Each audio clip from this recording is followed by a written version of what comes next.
कि ऑपरेशन सिंदूर में 5 सैनिक शहीद हुए। फिर रक्षा मंत्री झूठ बोल रहे हैं, वो अपमान है या नहीं?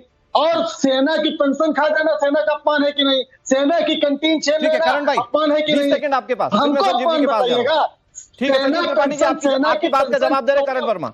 हमको बताएंगे हम सेना का अपमान कर रहे हैं? सेना के पेंशन संजीव त्रिपाठी जी सुन लीजिए, करण वर्मा जी बहुत शांति से जवाब दे रहे हैं। हमारे एयर चीफ मार्शल साहब ने भी और राजनाथ सिंह जी ने भी कहा था, जब ये बार बार कह रहे थे कितने जेट गिरे, पाकिस्तान अमेरिका ने बस ये कहा जेट गिरे, उन्होंने मान लिया भारत के गिरे, तब इन्होंने कहा हमारे सारे पायलट सेफ हुए, उसमें कोई कैजुअलिटी नहीं हुई, और उस पर ये आज भी बरकरार है, हमारे ना जेट गिरे ना हमारे किसी भी पायलट को कोई जान का नुकसान हुआ। इसमें कौन सी गलत बात है? आप बात को तोड़ मरोड़ के अगर पेश करना चाहते हैं, अमेरिकी प्रेसिडेंट ने तो कहा संजीव कौशिक जी, ठीक है Karan Verma ji, you made your point, okay ठीक है त्रिपाठी जी, कैसे गिरे त्रिपाठी जी, ठीक है आपने बात कह ली। मैं कौशल कांत जी आपके पास आ रहा हूं, संजीव कौशिक जी, लेकिन पूरी चर्चा में मतलब ठीक है जो लोग सरकार पर सवाल उठा रहे हैं वो एक बात का कभी जिक्र ही नहीं कर रहे। मतलब एक बात को तो ये कहते हैं कि सेना के शौर्य पर कहीं कोई क्वेश्चन नहीं है, लेकिन चर्चा में जब सेना के शौर्य की वाकई बात होनी चाहिए या इस ऑपरेशन में हमने क्या हासिल किया इस पर बात होनी चाहिए, तो उस पर बात ही नहीं करना है, सिर्फ सवालों पर बात करना है। ऐसा लगता है कि हमारा साइड भारत नहीं, हमारा साइड पाकिस्तान है, जो लोग विरोध कर रहे हैं उनके लिए। अनुराग भाई, ये बेहद चिंताजनक है और शर्मनाक भी है। विपक्षी पार्टियां यदि सरकार से कोई सवाल करती है तो सेना से यदि जवाब आप दिलवाते हैं तो ये बेहद चिंताजनक है। मैं फिर दोबारा सरकार ने भी तो सदन में जवाब दिया ही ना संजीव जी। मेरी बात पूरी होने जाए।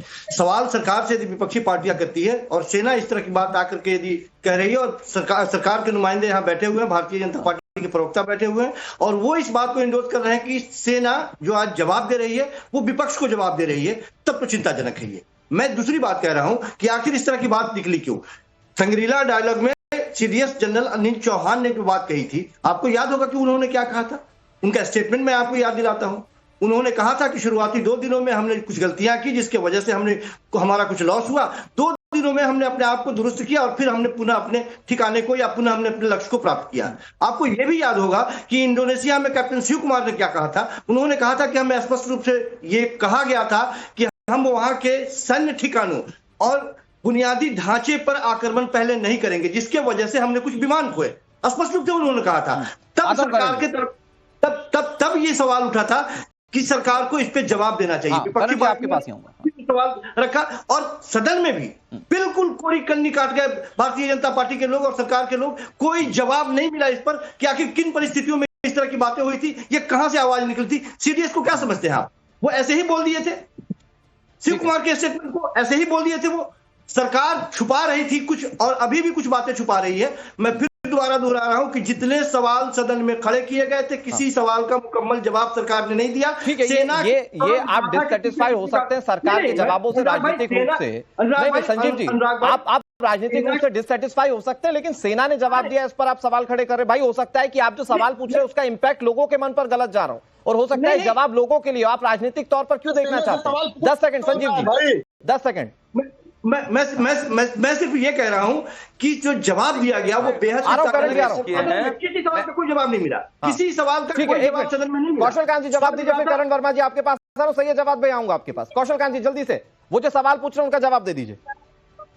देखिए, सबसे पहले तो संजीव जी जो आप पूछ रहे हैं, अगर सदन में इस पे चर्चा हुई, पॉलिटिकली सरकार के तौर पे जितनी चीजों को सामरिक दृष्टि से महत्वपूर्ण जो चीजें थी उसको ध्यान में रखते हुए जो जवाब दिया जा सकता था वो दिया गया।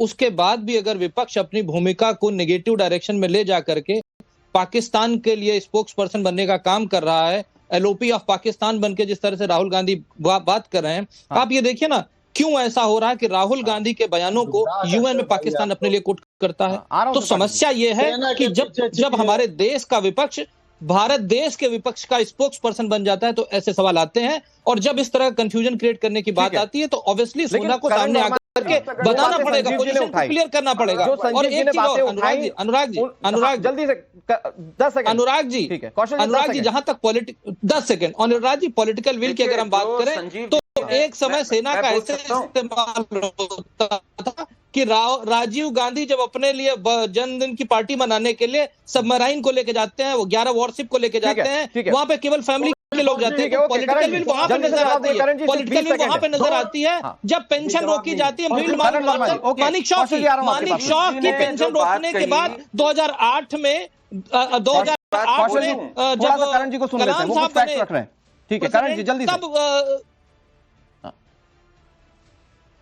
संजीव जी ने जो सवाल पूछा, देखिए आंशिक उठाने में वो विश्लेषक है, मुझे राजनीति का नहीं पता, आंशिक उठाने में हमारे डिफेंस अटैची और एयर चीफ जी ने क्या कहा था कि उस समय हमने उनके सैन्य ठिकानों पे हमला नहीं करना था, बिकॉज एस्केलेटरी हमारा नहीं एम था उस समय। एस्केलेटरी बाद में बना जब पाकिस्तान ने किया, ये हमारी स्टेटमेंट भी थी। इसको इन्होंने घुमा के कह दिया ये पॉलिटिकल विल नहीं था। अरे पॉलिटिकल लीडरशिप का डिसीजन था हमें नॉन एस्केलेटरी करना है, शुरू में सिर्फ और सिर्फ टेररिस्ट साइट्स पर हमला करना है। जब पाकिस्तान की भाई करण वर्मा जी नहीं जवाब दे रहे, ठीक है ओके सही है जवाब भाई। और थोड़ा प्रेशर में कम आइए, आप कैमरे पर आगे आ जाते हैं, ऐसा लगता है बाहर निकल जाएंगे।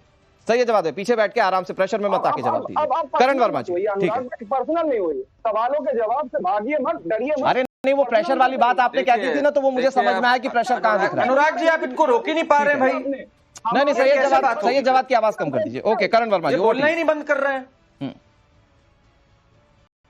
करण देखिए अब जरा मैं, हमारे जो कांग्रेस के मित्र हैं और सैयद जमवाद हैं दोनों, इन्होंने एक झूठ बोला जो मैं जरा अगले 30 सेकंड में बता रहा हूं। इन्होंने बार बार कहा, एक झूठ एक मुखौटा पहन रखा है, हम सेना की तो इज्जत करते हैं।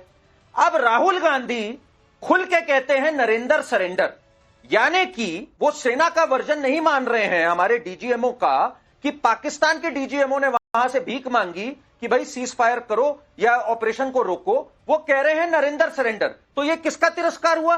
ये हमारी सेना के डीजीएमओ का तिरस्कार हुआ कि नहीं हुआ?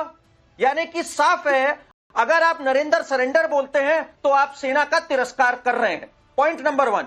दूसरी बात, ये जो आज एक सबको ऐसे चक्षु खोल दे रहे हैं सबके कि अरे चाइना पाकिस्तान के साथ खड़ा है। अरे साहब 1971 में यूएस ने अपनी 7th फ्लीट तक भेजी थी। एक इस्लामिक नेशन ने, ओआईसी ने पारित करके रेजोल्यूशन हमारे अगेंस्ट दिया था। आज किसी ने हमारे अगेंस्ट रेजोल्यूशन नहीं पारित किया, उल्टा सबने कहा आपको हक है आत्मरक्षा में दूसरे देश तक में जाने के लिए, जैसे जर्मनी ने बात कही, ओआईसी के देशों ने कहा।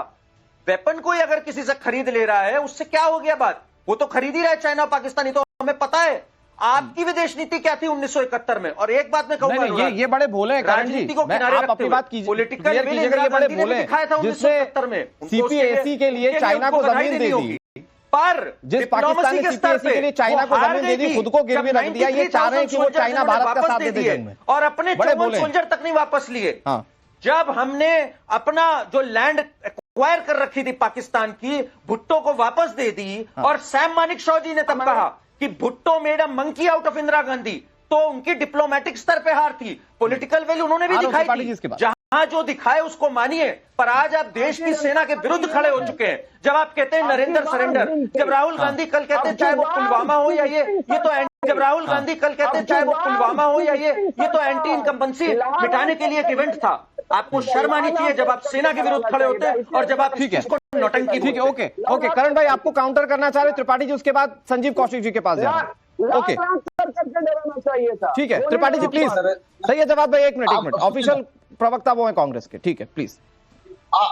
ऑफिशियल क्या बोला गया, डीजीएमओ ने क्या बोला उसको बताइए। उसने कहा कि लगभग 3:30 बजे के पास हमारे